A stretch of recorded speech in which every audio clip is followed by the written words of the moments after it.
Cryptozoology has always been a minor interest of mine.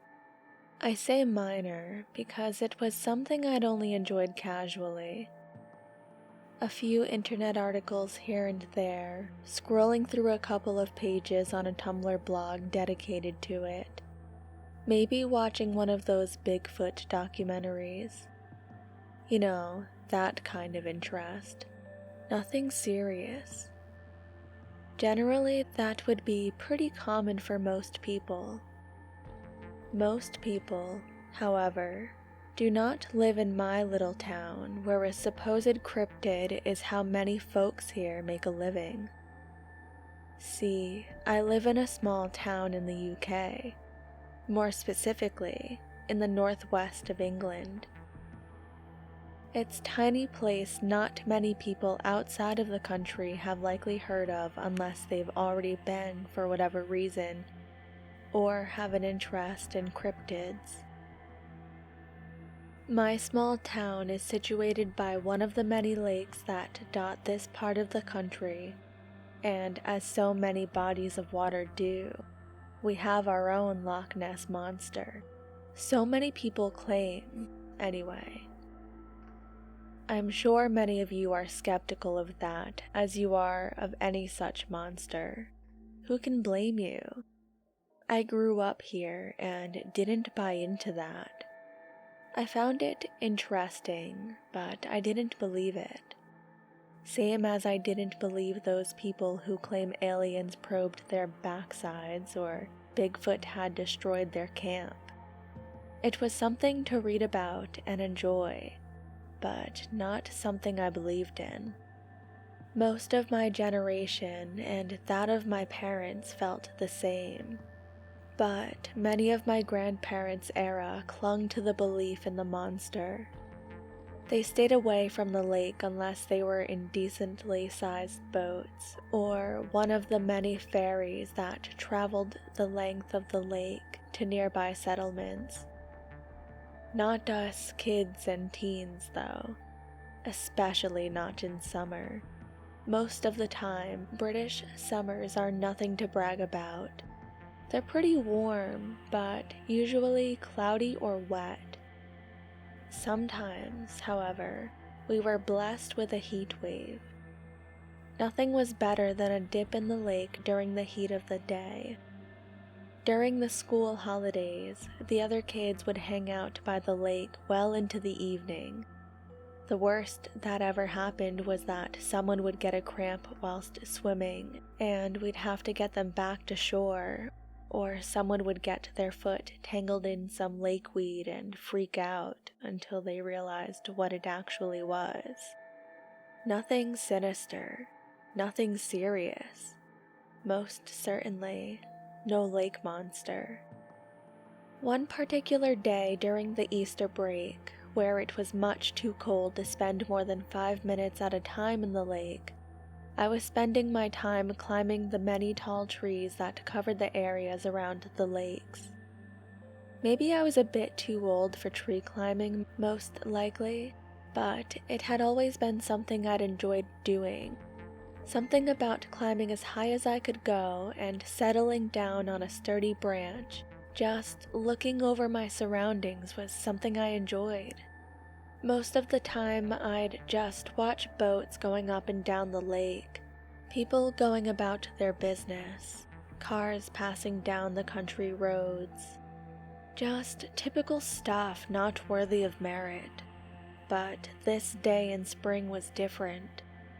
The day itself was like any other, a chilly but sunny day in late March. I had already taken up my temporary perch up an old oak, where I'd stay for an hour or so before going off to meet friends. From where I was perched, I could see 2 young kids, maybe around 8 or 9, playing down by the shore. They weren't close to the water, just sitting in the grassy area a little ways off the bank. 2 girls. I couldn't really see what they were doing beyond that general observation. This was nothing out of the ordinary. What was unusual was the large, dapple gray horse trotting along the shoreline towards them. Horses weren't exactly an unusual sight themselves out in a rural town, but they were usually in their fields or accompanied by a rider. There was no other person in sight, and this horse had no saddle, bridle, or any other sort of riding gear. There are no true wild horses in the United Kingdom, and the only semi-wild horses made their homes in the New Forest, somewhere right at the other side of the country. That left the option of it having somehow gotten out of its field. For all it seemed weird to me, in hindsight it wasn't that unusual. Tourists were always crossing through private land and leaving gates open. Animals were bound to get out on occasion. The kids took immediate notice of the animal, looking up from their chatter and letting out delighted squeals I could even hear from my spot up in the tree. I watched as they ran up to it, fearless as all children were, oblivious to the fact that if they spooked it, one kick from its front or back legs could shatter their developing bones. I watched as the pair gleefully pet the animal. The horse itself didn't seem to mind the attention, which led me to think it was one frequently used for riding. Most likely one of the horses rented out to tourists so they could enjoy a ride through the countryside. The horse lowered its head, allowing one of the kids to press a hand to its muzzle. I could hear their delighted laughter as the pair took turns alternating between stroking its flank and head. It was pretty cute, I have to admit. There's always something magic about an unfamiliar animal being content with your presence. With how calm this horse seemed to be, I didn't bat an eye as it lowered itself to the ground. The pair of kids seemed ecstatic about this, climbing onto the animal's back.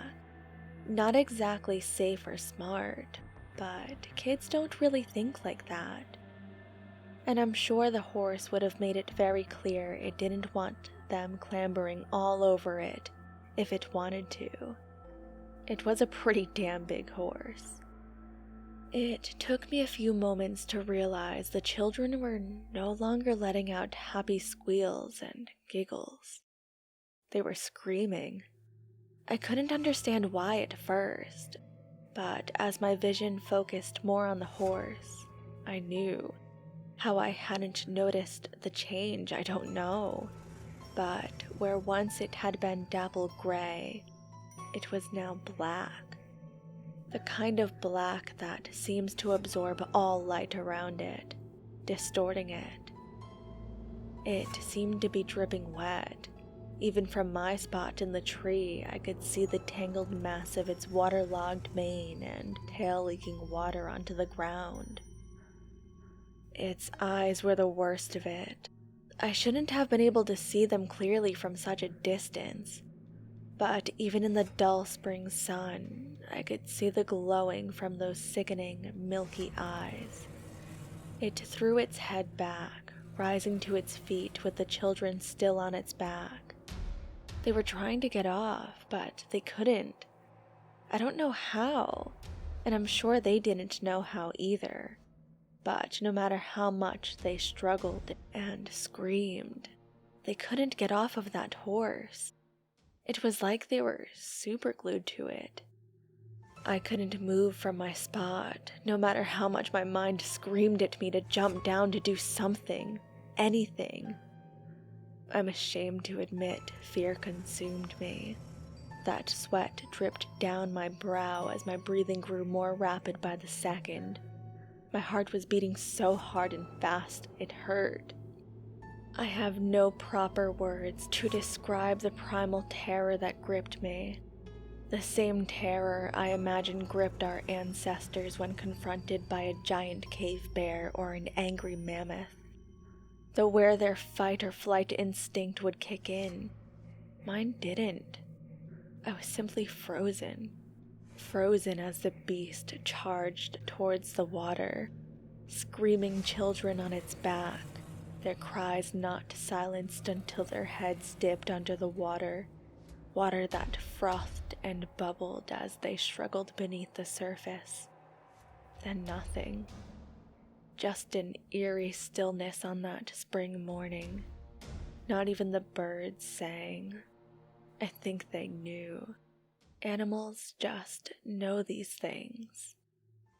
I don't know how long I sat up in that tree just staring out over the water where that horse had vanished into the murk.